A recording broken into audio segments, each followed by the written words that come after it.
Amém. Irmãos, a gente costuma falar, eu e o Leandro, que quando a gente não está seguindo um tema, a gente não está fazendo uma série, a gente tem um pouco de dificuldade de ouvir o que Deus quer falar para nós como igreja. Mas eu confesso que essa semana não foi difícil, pelo contrário. Desde o início da semana, Deus tem trazido algo no meu coração que eu gostaria de compartilhar com vocês. Num livro muito difícil, que a maioria dos pregadores fogem absolutamente, que é Apocalipse. É um livro difícil da gente pregar, por tipo de literatura, interpretação, revelação, contexto histórico.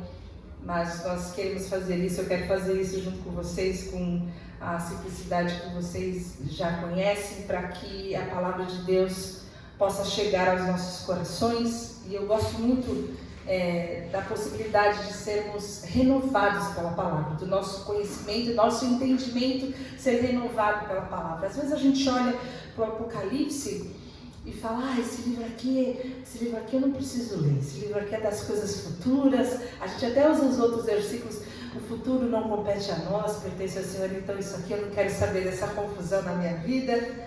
Mas na verdade o livro do Apocalipse não é só um retrato do céu, não é só um retrato das coisas futuras, ela traz para nós também realidades presentes e também pretéritas dentro do contexto onde esse livro foi escrito. Mas principalmente, ainda que traga para nós o melhor do retrato do céu, é importante para nós aqui na terra entendermos como que é feito o céu. Porque a palavra de Jesus nas nossas orações deve incluir que a vontade de Deus seja feita aqui na terra como ela é feita no céu. E a gente vê a partir do capítulo 4 ali um culto onde Jesus é entronizado, onde o Cordeiro é centralizado. E isso para nós deve ser um modelo não só de culto como de vida. Mas vai sobre isso que eu queria falar com vocês. Eu queria falar com vocês sobre uma carta que esse texto, essa literatura, na verdade, é uma revelação dada por Deus a João, que está preso em Patmos, e ele escreve 7 cartas para 7 igrejas. E aí eu gostaria de compartilhar com vocês sobre essa primeira carta.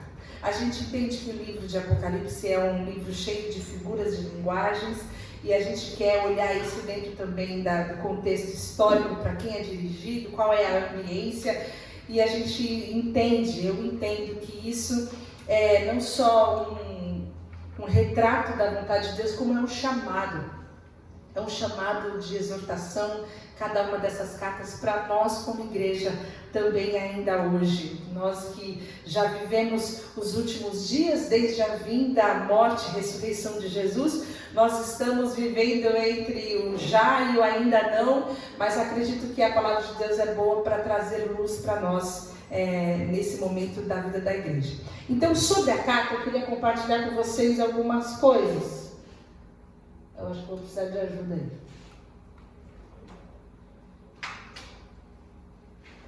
Não, voltou muito. Volta mais uma.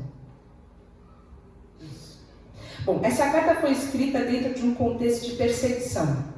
Essa carta foi escrita entre 94 e 95 depois de Cristo. A igreja de Jesus passava por uma grande perseguição, um sujeito chamado Domiciliano, que era um tipo de segundo Nero, perseguia a igreja, de forma que João, que era o último dos apóstolos, que pastoreava a igreja de Éfeso, agora está preso na ilha de Patmos. E lá, preso na ilha de Patmos, dentro desse contexto de uma grande perseguição que a igreja de Jesus sofre, ele recebe de Deus a revelação de escrever esse livro de Apocalipse e essas 7 cartas. Essas 7 cartas são escritas para as 7 igrejas da Ásia Menor. Essas igrejas são Éfeso, Esmirna, Pérgamo, Tiatira, Sardes, Filadélfia e Laodiceia. Vocês conseguem ler daí? Reclamaram que o meu slide é muito ruim, muito pequena letra, preciso melhorar. Mas se vocês conseguirem, pelo menos o mapa, dá para você ter uma ideia que é tipo um semicírculo, né? Ela traz uma ideia de uma totalidade, representa a igreja de Jesus, mas são 7 igrejas reais. São 7 igrejas históricas, com gente, com cheiro de gente, com vida, não é uma coisa abstrata, é uma igreja, são 7 igrejas que estão estabelecidas ali, descritas e representam para nós a totalidade da igreja de Jesus. Ela é gerada ali naquele momento de perseguição e traz para nós uma resposta para as grandes perguntas, os grandes dilemas que todos nós temos, mas principalmente como testemunhar Jesus diante dos desafios da vida. E é interessante, quando você lê o capítulo 1 e 2 de Apocalipse, que Deus fala que Ele está passeando no meio da igreja. Ele está passeando entre a igreja, Ele está vendo, Ele está presenciando, Ele está atento a todas as dificuldades, a todas as características, a todos os desafios. E Ele faz algumas críticas, alguns elogios a essas igrejas. E todas essas críticas e elogios e desafios e exortações servem para nós hoje. Então, os primeiros capítulos de Apocalipse são essa obra escrita para essas 7 igrejas dentro dos seus dilemas e dos seus desafios. Como que eu posso viver e seguir e proclamar a vida do Cordeiro no meio de uma dificuldade tão grande, no meio de tantos dilemas, no meio de tantos enfrentamentos. Isso quer dizer, irmãos, então, que o Apocalipse é bom para nós hoje. É um livro bom para nós hoje, porque assim como Deus nos fala nas cartas que são dirigidas aos Éfesos, quando a gente lê Efésios, Gálatas, Coríntios, a gente está lendo as cartas que Paulo trouxe da parte de Deus como revelação para aquelas igrejas. E essa carta é também uma carta onde Deus traz uma revelação a João para a igreja. Então serve para mim e para você. E a primeira carta, então, como eu disse, é a carta para a igreja de Éfeso. E ela está no capítulo 2, os versículos de 1 a 7. Essa carta de Éfeso, eu queria trazer para vocês qual é o contexto dessa igreja, onde era Éfeso, o que acontecia em Éfeso, como que era essa igreja, e a gente tem algumas características sobre isso. Eu quero ler com vocês os versículos de 1 a 7, antes da gente falar sobre a igreja, que fala o seguinte: ao anjo da igreja em Éfeso, escreva. Deus está falando para João. Ao anjo da igreja em Éfeso, escreva. Estas são as palavras daquele que tem as 7 estrelas em sua mão direita e anda entre os 7 candelabros de ouro. Conheço as suas obras, o seu trabalho árduo e a sua perseverança. Sei que você não pode tolerar homens maus que pôs à prova os que dizem ser apóstolos, mas não são, e descobriu que eles eram impostores. Você tem perseverado e suportado os sofrimentos por causa do meu nome e não tem desfalecido. Contra você, porém, tenho isso: você abandonou o seu primeiro amor. Lembra-te de onde caiu. Lembra-te de onde você caiu, arrependa-se e pratique as obras que praticava no início. Se não se arrepender, virei a você e tirarei o seu candelabro do seu lugar. Mas há uma coisa a seu favor: você odeia as práticas dos nicolaítas, como eu também as odeio. Aquele que tem ouvidos, ouça o que o Espírito diz às igrejas. Ao vencedor, darei o direito de comer da árvore da vida que está no paraíso de Deus. Então essa é a carta que Deus traz para a igreja ali em Éfeso. E como que era essa igreja em Éfeso? Como que era essa cidade? Essa cidade era uma cidade muito grande, era uma cidade muito próspera. Era uma cidade, a primeira, a maior, a mais rica cidade da Ásia Menor. Se eu não me engano, ela tinha 1 milhão de habitantes. Já seria uma grande cidade. Imagine então naquela época. Era uma cidade que tinha um dos maiores portos. Era a metrópole, a luz da Ásia. O grande porto, a grande porta de entrada da Ásia era ali por meio de Éfeso. E ela era uma cidade também muito mística. Na cidade de Éfeso ficava o grande centro de culto da deusa Diana. Esse culto, esse lugar, esse templo era uma das 7 maravilhas do mundo antigo. Então, além de uma cidade grande, de uma cidade de luz, uma cidade de movimento, de uma metrópole, uma cidade populosa, era uma cidade extremamente mística. E por causa desse grande centro, desse templo da deusa Diana, que era um lugar de superstição, ali havia muitas prostitutas, os cultos, entre aspas, eram cultos de devassidão, então era também um lugar de muita imoralidade. As pessoas vinham de todos os lugares do mundo para comprar esses objetos místicos, amuletos, objetos mágicos ali em Éfeso. Então, por ser ali o templo da Diana um lugar de muitas prostitutas cultuais, tinham centenas delas, vocês imaginam o que era aquela cidade. Mas dentro dessa cidade tinha uma igreja. E tinha uma super igreja. Tinha uma igreja top, por causa dessa importância não só da cidade, mas a grandiosidade, a perseverança e a seriedade dessa igreja. Foi um dos lugares onde Paulo passou mais tempo. Paulo passa 3 anos ali, ele funda a igreja. Depois, perto dos anos 60 depois de Cristo, Timóteo é colocado lá. Quando a gente lê as cartas para Timóteo está pastoreando essa igreja em Éfeso. E depois de Timóteo, quem chega para cuidar dessa igreja é João. Pensa numa igreja dessa. Paulo, Timóteo e João. Era uma igreja top, de gente que recebeu o maior de todos os conteúdos teológicos e filosóficos, e a revelação espiritual. Era gente muito bem instruída e era uma igreja missionária, uma igreja forte. Por meio dessa igreja o evangelho se expandiu para a Ásia, e no meio de toda essa cultura de promiscuidade e de superstição, as pessoas que se convertiam, elas iam para a praça e queimavam os livros de magia e falavam publicamente da sua salvação. Era um lugar de movimento espiritual também, por causa dessa igreja séria, dessa igreja que tinha um compromisso com Deus. E sendo muito próxima de Patmos, cerca de 100 quilômetros, aonde João então agora estava prisioneiro, ele recebe a revelação. Lá então é a primeira das cartas, é a primeira carta a ser escrita, e esse é o contexto para que vocês entendam a carta.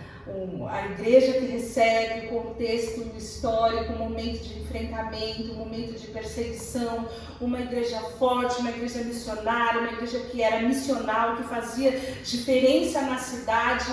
Era uma igreja que tinha tido grandes ministros de Deus na pregação da palavra e do evangelismo. Mas então chega a palavra de Deus, e a gente volta no capítulo anterior, em Apocalipse 1, versículo 20, para entender o que são os anjos e os castiçais, porque a palavra de Deus fala o seguinte, em Apocalipse 1, 19 e 20, escreva, pois, as coisas que você viu, Deus está falando para João, tanto as presentes como as que estão por vir. Este é o mistério das 7 estrelas que você viu em minha mão direita e os 7 candelabros. As 7 estrelas são os 7 anjos das 7 igrejas, e os 7 candelabros são as 7 igrejas. Eu leio isso para que você entenda. Quando a Bíblia fala sobre os anjos, está falando, quando ele fala das estrelas, está falando dos pastores, dos anjos, das pessoas que cuidam. E quando fala dos candelabros, está falando das igrejas. Dito isso, então, Deus está percorrendo as igrejas, Deus está naquele momento de enfrentamento, trazendo uma palavra para essas igrejas, e Ele tem em suas mãos a liderança dessas igrejas, e Ele está no meio daqueles homens comprometidos com o reino e traz uma mensagem. E Deus começa a trazer então uma mensagem para a igreja de Éfeso, elogiando aquela igreja. E é muito interessante isso, porque os elogios que Deus traz para aquela igreja faz com que ela seja a igreja dos sonhos de qualquer pastor. Aliás, de qualquer cidade que tenha uma igreja, que tem um trabalho árduo, que tem perseverança, que tem lucidez teológica e que busca por santidade, essa é uma igreja que vai transformar o lugar onde ela está inserida. E de fato aconteceu isso com a igreja de Éfeso por toda a Ásia. Uma igreja que tinha um trabalho árduo, uma igreja que perseverava, uma igreja que tinha lucidez teológica, que entendia, tinha conhecimento das Escrituras, e uma igreja que buscava por santidade. Porque o texto começa dizendo assim: eu conheço as suas obras e eu sei do seu trabalho árduo. Eu conheço as tuas obras, e Barclay fala que o trabalho árduo é o trabalho até suar, é o trabalho até ficar exausto. É o tipo de labuta que suga toda a energia e mente que um homem possui. Era uma igreja que suava a camisa. Era uma igreja que não fugia do embate. Era uma igreja totalmente compromissada, era uma igreja integral, uma igreja missional, uma igreja que não perdia a oportunidade de evangelizar, que estava em todos os movimentos, estava inserida dentro da cidade. Era uma igreja onde cada irmão era um discípulo de Jesus, era um pregador de Jesus, onde cada casa era uma embaixada do reino de Deus. Era uma igreja que trabalhava muito, uma igreja comprometida. Uma igreja com pessoas comprometidas. Quando eu chego diante desse primeiro elogio, eu pergunto que tipo de igreja que nós somos. Será que se o Senhor tivesse, Ele está passeando entre nós, no meio de nós, Ele teria esse elogio para fazer para a gente? Ele poderia dizer do suor que nós temos derramado diante de Deus? Quanto esforço você tem derramado diante de Deus? Quanto de devoção? Qual é o tipo de energia que você entrega? Você entrega o tempo que você sobra, ou você entrega os seus melhores dias, a sua melhor força? O que você entrega? Essa era uma igreja que tinha um trabalho árduo. E eu gosto do texto de Filipenses 2, que está pequenininho mesmo, eu vou ler para vocês. Façam tudo sem queixas nem discussões, para que venham a tornar-se puros e irrepreensíveis, filhos de Deus, inculpáveis no meio de uma geração corrompida e depravada, na qual vocês brilham como estrelas no universo. E aqui Paulo está falando para os filipenses sobre aquilo que a gente faz. Vocês têm que fazer tudo sem queixas nem discussões. E a gente, para fazer, ter um comprometimento de trabalho, desse trabalho árduo, daquilo que a gente pode realizar, aquilo que nós estamos envolvidos, nós precisamos, antes de tudo, saber o nosso chamado.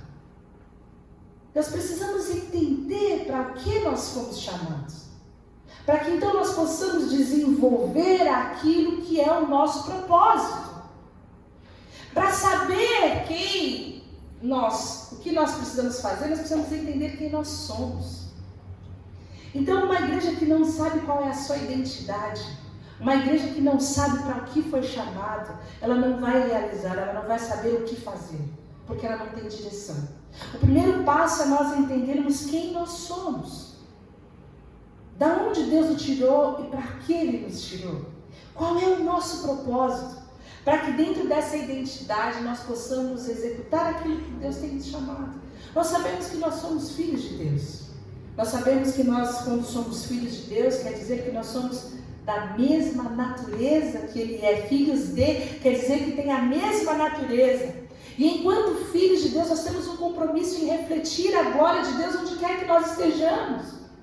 Nós somos chamados para sermos discípulos, nós somos chamados para sermos luz, nós somos chamados para sermos sal, mas enquanto nós não entendermos o nosso propósito, a nossa identidade, o nosso compromisso com o Senhor será fraco, porque nós não sabemos quem nós somos. Precisamos entender antes de tudo que nós somos filhos de Deus e nós temos um chamado para vivermos puros, inculpáveis no meio de uma geração pervertida.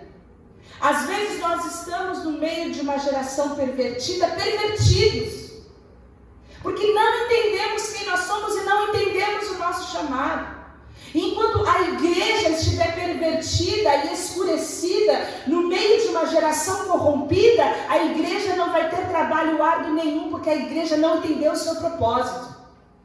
O primeiro passo é entendermos quem nós somos, o nosso chamado, o nosso propósito, para que possamos sim fazer a diferença e entregarmos ao Senhor o melhor daquilo que nós fazemos, para que Ele no meio de nós possa falar: eu conheço as tuas obras. É interessante o conheço de Deus, porque o conheço de Deus não é igual ao meu conheço. Ele conhece profundamente, Ele conhece a intenção por trás da obra.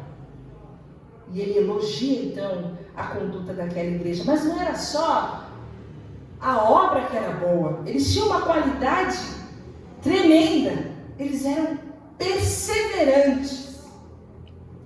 Perseverantes. No meio de toda aquela grande perseguição, o texto fala que eles continuavam firmes. Eles tinham um tipo de persistência imperturbável. Eles eram incansáveis. Eles eram incansáveis. E a diferença entre você ter um objetivo e uma conquista é a perseverança. Quantas pessoas traçam objetivos, têm grandes metas, mas não conquistam nada, não conseguem chegar a lugar nenhum, porque ficam cansados e desistem, não perseveram.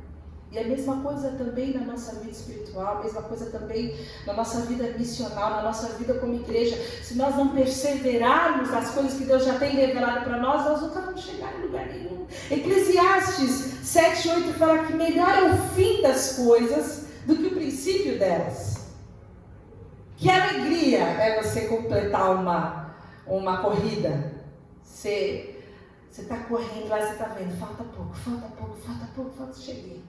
É muito melhor que a largada, mas a diferença é que na largada você vai num gás. Até quem não sabe correr dá gás demais na largada e não consegue concluir a chegada. Nós precisamos perseverar. Essa igreja perseverada, mas essa igreja também tinha uma lucidez teológica. E por que eu falo isso? Porque o texto fala, eu sei que você não pode tolerar homens maus, que pôs à prova os que dizem ser apóstolos, mas não são, e descobriu que eles eram impostores. Você tem perseverado e suportado sofrimentos pelo meu nome. No meio daquela igreja apareceram muitos falsos apóstolos, muitos falsos mestres e muitas heresias.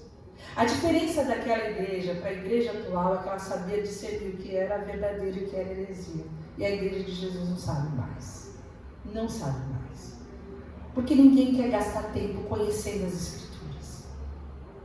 As pessoas falam cada atrocidade, agora a rede social deu voz para todo mundo, e elas falam cada atrocidade em nome de Deus, revelação de Deus, coisas que afrontam o conteúdo, a beleza, a clareza da palavra de Deus, e não tem ninguém que se oponha, porque não tem quem conheça. As pessoas não sabem discernir o que é falso e o que é verdadeiro. As pessoas não sabem discernir o que está na palavra de Deus, o que tem base bíblica e o que não tem, porque elas não conhecem, elas não têm base bíblica. E nós vivemos uma enxurrada de heresias e novidades e falsas doutrinas, e a igreja de Jesus vai absorvendo todas essas coisas sem ter um mínimo de lucidez. Essa igreja sabia e ela declarava esses sujeitos impostores, colocava à prova. Para vocês terem uma ideia, só a guisa de informação, hoje no Brasil tem 8.000 apóstolos. 8.000. Jesus tinha 12, mas no Brasil tem 8.000. E apóstolo é quem presenciou, é quem teve visualmente testemunhado a ressurreição de Jesus e recebeu de Jesus um chamado. Então, a menos que eles tenham 2020 e tantos anos, não tem quem dê base para esse apostolado. A gente vive um momento como esse. Agora, pensa numa igreja boa. Uma igreja que trabalha, uma igreja que persevera, uma igreja que conhece as Escrituras, que vem gente falando groselha e a igreja fala, impostor, pode descer a escadaria, você não vai ver com essas novidades aqui. E além disso, era uma igreja que buscava santidade. Porque o texto fala o seguinte, olha, eu tenho mais uma coisa a favor de vocês. Vocês odeiam a prática dos nicolaítas, e eu também odeio. Você vê Jesus, você vê Deus declarando que odeia poucas coisas. Poucas coisas. Quando você vê que Deus odeia uma coisa, abre bem os olhos e os ouvidos, como diz o texto, quem tem ouvido para ouvir, ouça. E aqui ele fala, eu odeio a prática dos nicolaítas. E quem eram os nicolaítas? Que é bom a gente saber, né? Os nicolaítas eram pessoas que seguiam Nicolau, que foi um desses presbíteros que foi eleito ali em Atos, se você quiser ler depois, em Atos 6. E ele apostava da fé. Ele viu que o caminho do evangelho é um caminho muito difícil, muito pedregoso, muito complicado, esse negócio de renunciar aos pecados. E ele tinha uma ideia, a graça de Deus é grande, a graça de Deus é abundante. Deus é maravilhoso e o corpo é mau. O corpo não vale nada, o corpo tem seus clamores, o corpo não presta. Então é o seguinte, você pode fazer tudo o que você quiser com o corpo, desde que você preserve a sua espiritualidade. A grosso modo, você pode viver de uma forma promíscua, você pode viver de uma forma libertina, você pode praticar todo tipo de imoralidade sexual, você pode viver caindo bêbado por aí, mas você não pode perder culto. E você não pode deixar de praticar suas orações, e você não pode deixar de louvar. Ele criou o que eu chamo de comunidade de cima do muro. Aqueles que tentam obter o melhor dos dois mundos, que é o melhor do mundo, mas também que é o melhor da igreja, porque tem que desenvolver a fé. E essa prática que a gente hoje não, 2010 em diante começou a ouvir sobre um tipo de graça libertina, um tipo de graça que você vai vivendo numa desgraça espiritual e que no final vai dar tudo certo, porque no final Deus é bom e que a gente não merece mesmo, então você vai vivendo a sua vida do jeito que você quer viver. Isso é antigo, gente. Isso já acontecia desde Éfeso já. E aquela igreja reprovava esse tipo de gente que tinha uma conduta distante da santidade, uma vida do tipo dos nicolaítas. E é interessante que Deus fala, vocês odeiam, então estamos juntos, porque eu também odeio e eu sou a favor de vocês nisso, porque vocês são firmes na verdade. E o importante é a gente lembrar que essa era uma infiltração de heresia que acontecia dentro da igreja. Era uma ideia que ia permeando, invadindo o coração das pessoas que deixavam de buscar uma vida íntegra, deixavam de renunciar ao pecado, deixavam de abrir mão das suas tentações e das imoralidades e de uma vida dividida, porque entendiam que aquilo estava liberado pela graça. Era uma mentira dita muitas vezes, que estava enganando o povo, e eles expulsaram do meio deles, odiavam aquele tipo de comunidade de cima do muro. Então essa igreja era só coisa boa, essa igreja era só top. Pensa nesses jovens dessa igreja, pensa no comprometimento das famílias vivendo nessa igreja, amando a verdade com perseverança, buscando a santidade, amando ao Senhor, trabalhando comprometidos. Em primeiro lugar, o reino de Deus. As coisas vão ser acrescentadas no curso da caminhada. Essa era uma igreja perfeita. Tinha uma coisinha só uma coisinha. Eu tenho contra vocês uma coisinha. E aí a gente tem uma advertência que diz o seguinte: contra você, porém, tenho isso. Você abandonou o seu primeiro amor. Uma coisa contra você. Eu sei que se Deus falasse para mim que só tem uma coisa contra mim, eu ia estar no lucro. Mas pensa na seriedade do que está aqui. Você abandonou o seu primeiro amor. Quando a gente vai pensar um pouco sobre dons e ministérios, sobre serviço, sobre chamado, um dos textos que mais trabalha isso, traz informação e conteúdo, que traz para nós a verdade sobre a forma com que a igreja se organiza e serve uma outra, é 1 Coríntios 12. Fala sobre sermos corpo, que uns são chamados para fazer uma coisa, outros são chamados para... Ninguém pode fazer tudo, e a gente vai se completando. Um texto lindo, depois vocês podem ler. E aí começa o capítulo 13. E o capítulo 13 de 1 Coríntios é um texto muito conhecido de todos nós. E o texto do 12, que fala sobre os dons, termina dizendo o seguinte: eu vou falar para vocês um caminho mais excelente. E aí ele entra no 13, no texto que a gente conhece, ainda que eu fale a língua dos homens e dos anjos, se eu não tiver amor, eu serei como um sino que ressoa ou como um prato que retine. Ainda que eu tenha o dom da profecia e saiba todos os mistérios e todo o conhecimento, e tenha uma fé capaz de mover montanhas, se não tiver amor, nada serei. Ainda que eu dê aos pobres tudo que eu possuo e entregue o meu corpo para ser queimado, mas se não tiver amor, nada disso me valerá. Eu gosto da mensagem, vou ler para vocês aqui 1 Coríntios 13. Se eu falar com eloquência humana e com êxtase própria dos anjos, se não tiver amor, não passarei do rangido de uma porta enferrujada. Se eu pregar a palavra de Deus com poder, revelando todos os mistérios e deixando tudo claro como o dia, ou se eu tiver fé para dizer para uma montanha pule e ela pular, e eu não tiver amor, eu não serei nada. Se eu der tudo que eu tenho aos pobres e ainda for para a fogueira como mártir, mas não tiver amor, eu não cheguei a lugar nenhum. Assim, não importa o que eu diga, no que eu creia ou o que eu faça, sem amor eu estou falido. E quando Jesus então traz para aquela igreja essa advertência, ele está dizendo para ela: vocês estão falidos, porque vocês têm uma prática de um trabalho árduo, de uma perseverança, conhecem tanto a palavra, mas vocês não têm amor. Vocês perderam o primeiro amor. E sabe o que você fazer e fazer e fazer sem amor? É nada. É porta enferrujada. É falência. Por isso que essa é uma advertência gravíssima, apesar de ser só uma coisa.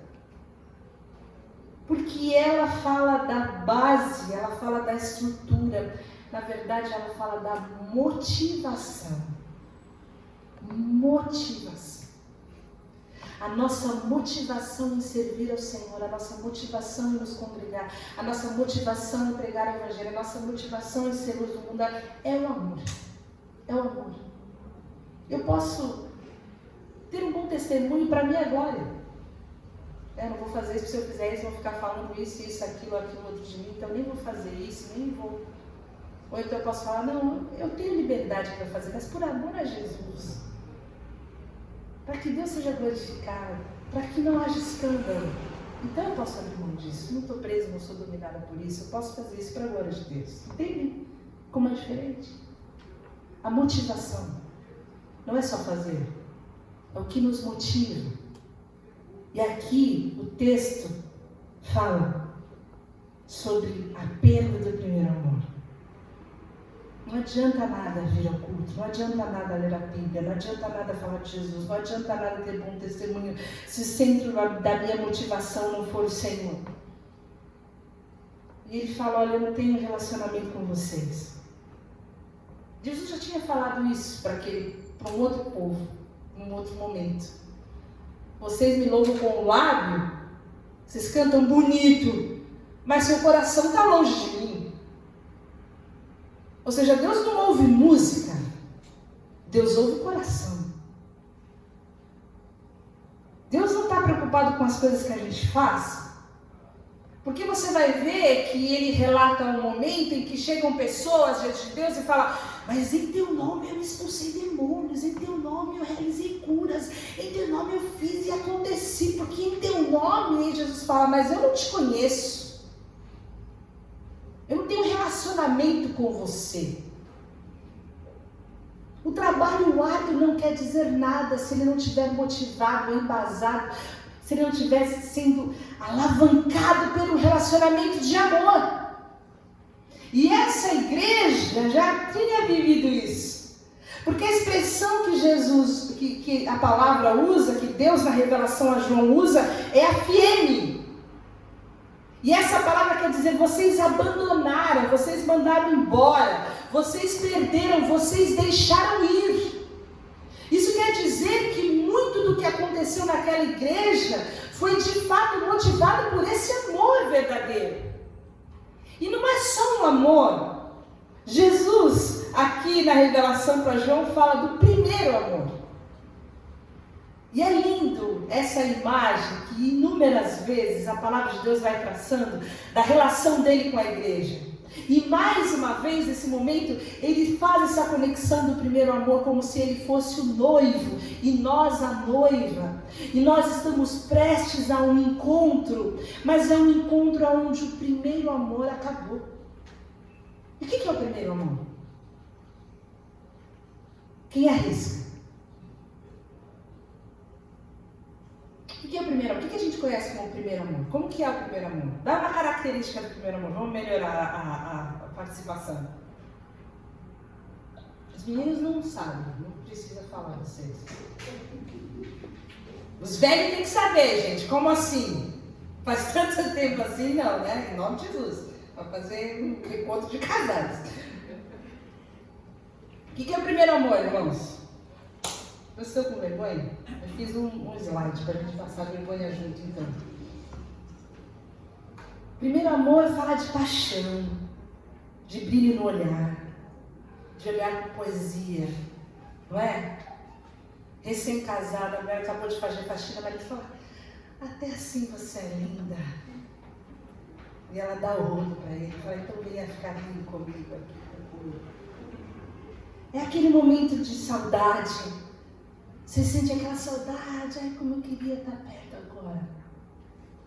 Acabou de se ver, mas dá, não tem jeito, dá a saudade.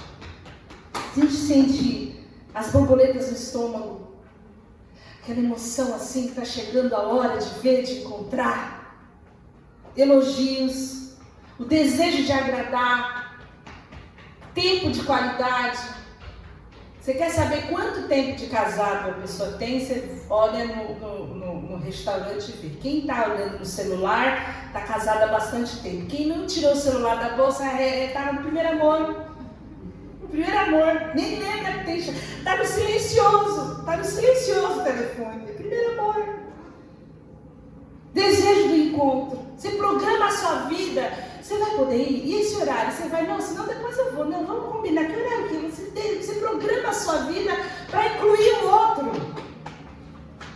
Esse é o primeiro amor. Infelizmente, assim como uma exortação para aquela igreja, infelizmente, às vezes a gente deixa que essa exortação também faça parte dos matrimônios. Quando a gente perde o brilho no olhar, perde a saudade, perde o desejo do encontro.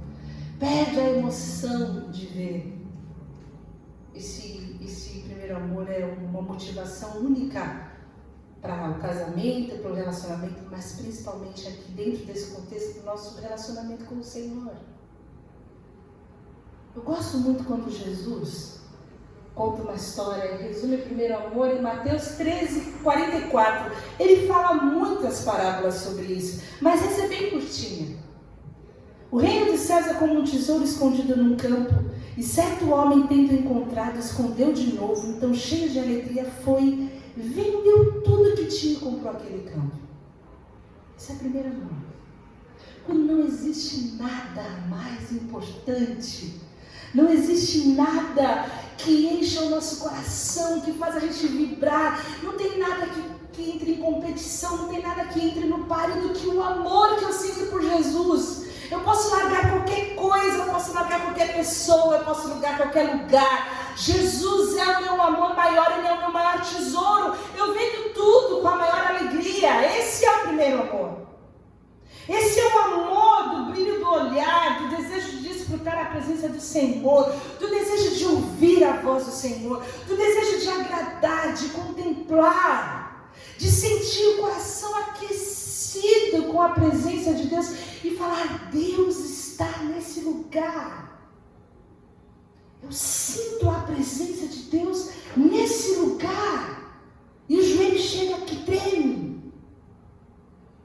Essa igreja perdeu isso. Essa igreja perdeu o primeiro amor. O fogo, o ardor no coração, o comprometimento, a cara no chão, o rosto cheio de lágrimas. A igreja perdeu isso. E uma igreja, irmãos, que perde isso é uma igreja falida. Não importa o que as pessoas vejam e digam sobre ela. Se o âmago, se a motivação não for o amor, se a gente perder o êxtase, se a gente perder a adoração, se a gente perder a contemplação, a gente perdeu tudo. Se a gente perder o primeiro amor, a gente perdeu tudo. Deus chama isso de automático. Porque você faz tudo que tem que fazer, mas é no automático. Reunião às 9, bebe, vinho, todo mundo ora, depois é louvor. automático. Vazio. O coração, a boca honra, mas o coração está longe. O coração está pensando que está com fome, não comeu direito, o que será que vai ter de almoço, onde é que será que eu vou, será que... O coração está longe.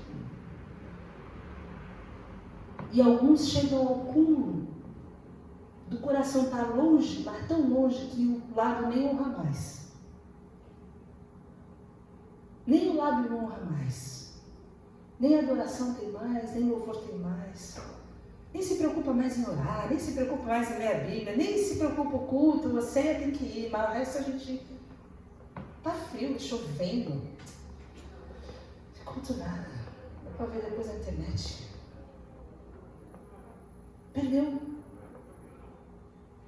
Perdeu o sentido. O primeiro amor faz com que você pense no encontro a semana inteira. Que você queira ficar o máximo de tempo possível. E esse deve ser o nosso relacionamento com o Senhor. Então Deus, em sua infinita misericórdia, traz uma exortação para aquele povo. E ele fala o seguinte: olha, lembre-se de onde caiu. Arrependa-se e pratique as obras que praticava no princípio. Se não se arrepender, virei a você e tirarei seu candelabro do lugar. Lembre-se de onde caiu. Você consegue se lembrar de onde você caiu?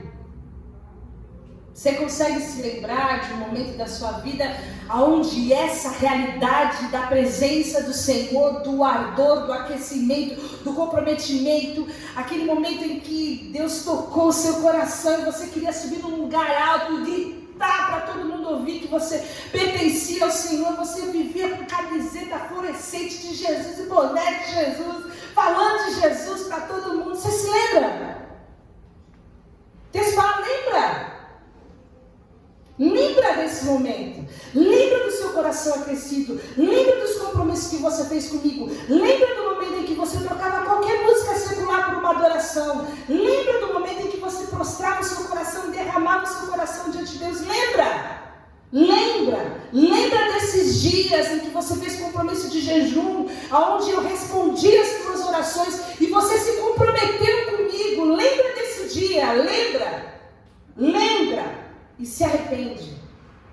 Lembra e se arrepende. Lembra quando eu aqueci o seu coração, quando eu acolhi a sua alma, e se arrepende. Essa é a palavra de Deus, irmãos. E às vezes é tão distante, mas é tão distante que você nem se lembra.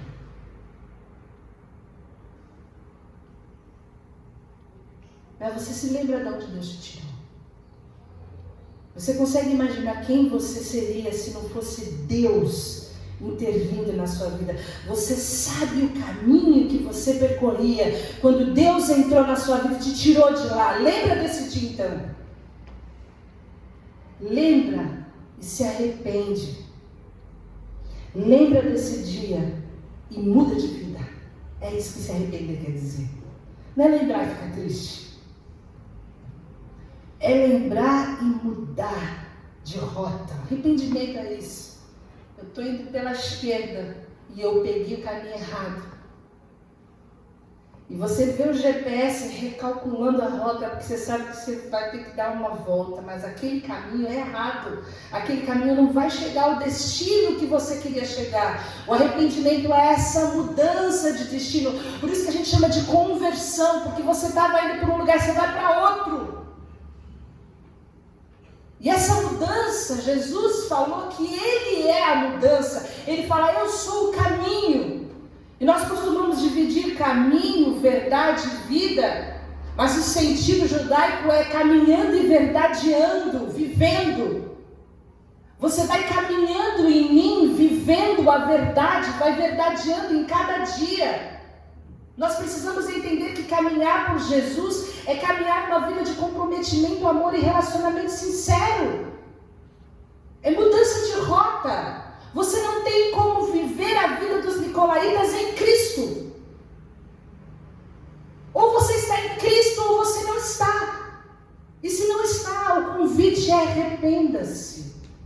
se você nunca teve esse ardor no seu coração, se você nunca sentiu esse fogo, se você nunca desejou essa presença gloriosa dirigindo cada milímetro da sua vida, essa é a oportunidade para você também. Que venha, que conheça, que experimente, arrependa-se. Existem muitos motivos para que a gente perca esse amor. Às vezes a gente perde esse amor porque a gente vai soterrando em cima de conhecimento. A gente se mete numa arrogância que acha que conhecer sobre Deus é a mesma coisa que conhecer a Deus, e não é. Conhecer a Deus é uma coisa, conhecer sobre Deus é outra diferente. E conhecer sobre Deus não substitui conhecer a Deus. Bom é você conhecer a pessoa e também saber tudo sobre ela. Mas nada substitui conhecimento. Às vezes a gente pensa que a gente é bom o suficiente. E a gente pode julgar os outros. Aconteceu isso com aquela igreja.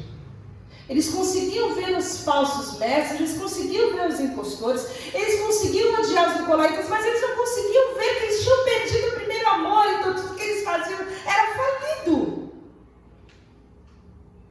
E quantas vezes isso acontece com a gente? A gente consegue ver o defeito espiritual da vida de todo mundo, mas não consegue ver que nós já somos como portas enferrujadas, que fazem um tanto de barulho, mas que é absolutamente vazio, que está estragado. Ou às vezes a gente acredita que a religião é maior e pode substituir o evangelho, pode substituir o relacionamento, que basta que eu venha e sente aqui, ou ligue um vídeo e assista uma pregação e faça umas orações e de repente até uns jejuns e continue vivendo nos meus pecados, nas minhas imundícies, nos meus pensamentos, nos meus relacionamentos truncados, sem perdão, sem arrependimento. A palavra de Deus fala: arrependa-se e volta a praticar as primeiras obras. Arrependa-se e se levanta daí. O que foi que aconteceu com o filho pródigo? Ele olhou a condição dele, ele viu que ele estava no meio do monte de porco, comendo comida de porco, e ele se levantou. E se não fosse ele se levantar, ele estaria sentado comendo comida de porco até hoje. Mas ele se levantou e falou: eu vou até o meu pai. E às vezes é o que falta para nós no campo espiritual. O Espírito Santo já convenceu, mas nós não nos levantamos, nós não tiramos dos campos das ideias. E a palavra de Deus fala: pratica as primeiras obras, volta a fazer aquilo que você sabe que você tem que fazer, que você já fez, que já funcionou, que já ardeu no seu coração. Volta à prática das primeiras obras. É tempo de você voltar para Deus. É tempo de você aquecer o seu coração em Deus. Você que deixou de orar, você que deixou de buscar ao Senhor. Que o teto parece que é de bronze, que as suas orações parecem que não chegam. E que você não persevera, que você não ouve a voz de Deus, e que você se perde no meio de tantas situações da vida. É tempo de voltar para Deus, de reconstruir o altar. É saber que o Pai, Ele está com os braços abertos esperando o Filho se levantar. É tempo de graça. Porque tem uma exortação que fala, um aviso: se você não se arrepender, eu virei a você e tirarei o seu candelabro do seu lugar. Eu vou apagar a sua luz. Se você não se arrepender, eu vou apagar a sua luz. A igreja de Éfeso, historicamente, se arrependeu. Eles ainda tiveram um grande avivamento, eles ouviram essa exortação e se firmaram, mas no século II, a gente tem um registro do Inácio de Antioquia dessa vitalidade da igreja. Com o tempo, irmãos, ela se esqueceu de novo.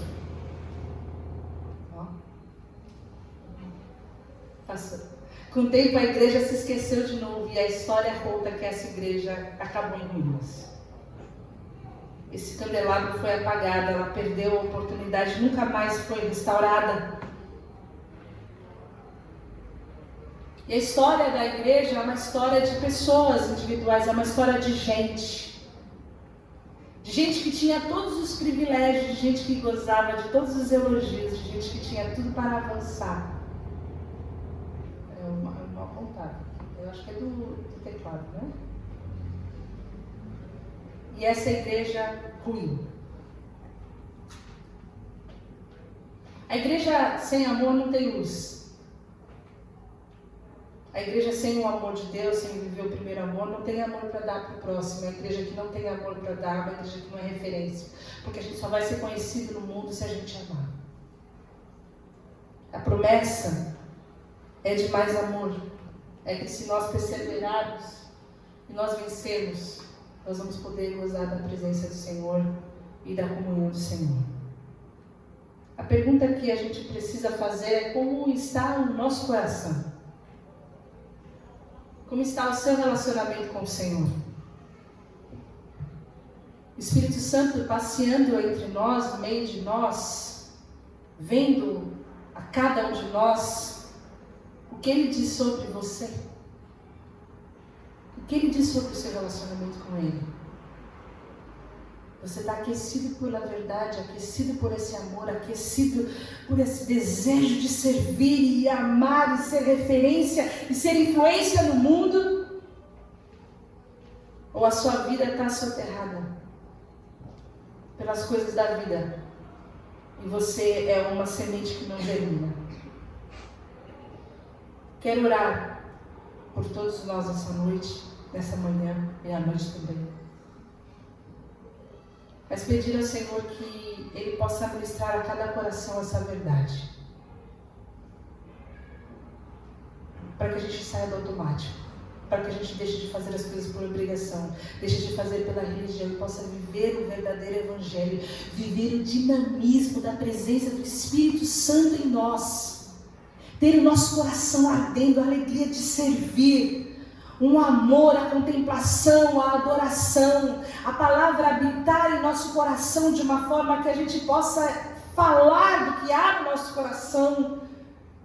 Palavras boas que trazem luz, que trazem revelação, que trazem edificação. Que a nossa casa seja uma casa cheia da glória do Senhor, movimentada pelo Espírito Santo de Deus. Onde a nossa vida é um ambiente propício para a revelação do amor de Deus, da graça de Deus, onde nós vivemos em paz. Paz. A palavra de Deus fala: lembra-te de onde você caiu, se arrepende e pratica as primeiras obras. Vamos orar. Recebemos, ó Deus, a tua palavra. Pedimos que o teu Espírito nos ajude